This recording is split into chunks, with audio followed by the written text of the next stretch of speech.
it's dry and hot, which are fire conditions. Yeah, and not really the concern with more lightning strikes starting new fires, but any winds produced by those thunderstorms then fanning the flames. Hopefully a little bit of rain out of those storms caused by the same system that brought the cool weather to us over the past few days.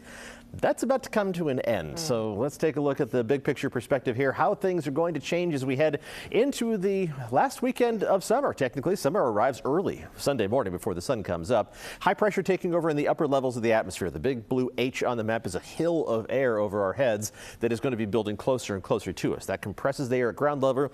It squishes the marine layer to a very shallow depth, which limits the amount that it can push across the bay and into those inland valleys. All those factors do conspire to warm up our temperatures. The showers and thunderstorms in Southern California, that little L in the bottom corner of the circle there's not a corner in a circle, the lower right-hand side of the circle, that is that storm system that moved through the Bay Area over the past couple of days. It is now completely losing its influence even on Southern California. So we're going to see some changes over the next couple of days, but for now, we just have plenty of fog out there. Let's see if the windows want to close behind me here. There we go. And we'll take a look at our current temperatures. There they are. That's the fog that we're looking out from downtown San Francisco. San Jose, it's a completely different story. Blue skies overhead, and the temperatures do reflect the difference between what we're seeing in the city and what we're seeing in the Santa Clara Valley. It's only 59 degrees in San Francisco, but it's 76 degrees with those blue skies overhead right now in San Jose.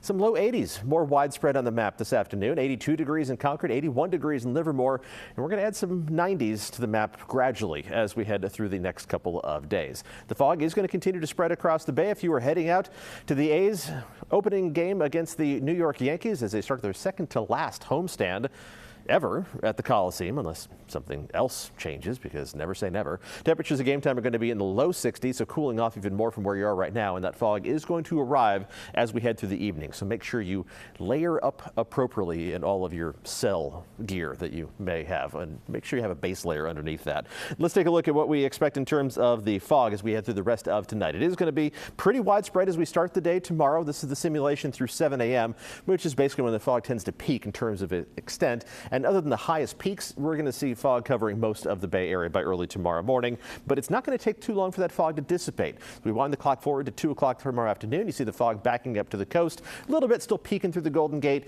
only partial clearing right along the coast, but partial clearing is better than what you saw today, and that's going to allow temperatures to warm up to a greater extent, even along the coast.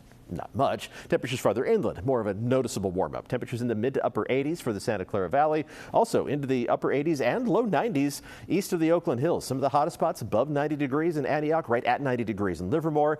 A mix of 70s and some 80s around the bay, especially down the peninsula and around the south end of the bay, with temperatures in the mid 60s along the coast instead of the upper 50s and low 60s. Temperatures for the North Bay also into the 80s. You had a lot of 70s there this morning. Some of the hottest temperatures as you go farther to the north towards Healdsburg, getting up into the upper half of the 80s as well. But if you look ahead just a bit farther down, do want to take a look at just the overall temperature pattern for tomorrow. See a lot of yellow on the map, indicating warm but not hot temperatures.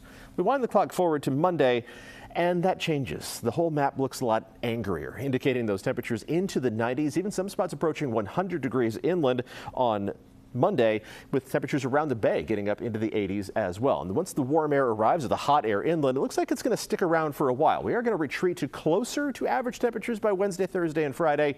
But the long-range outlook, 6 to 10 days, takes us to the end of September, and 8 to 14 days hardly changes at all as we go through the first week of October. Both show a strong signal towards warmer than normal conditions sticking around for a while. Now, those outlooks don't tell us how far above normal we're going to be.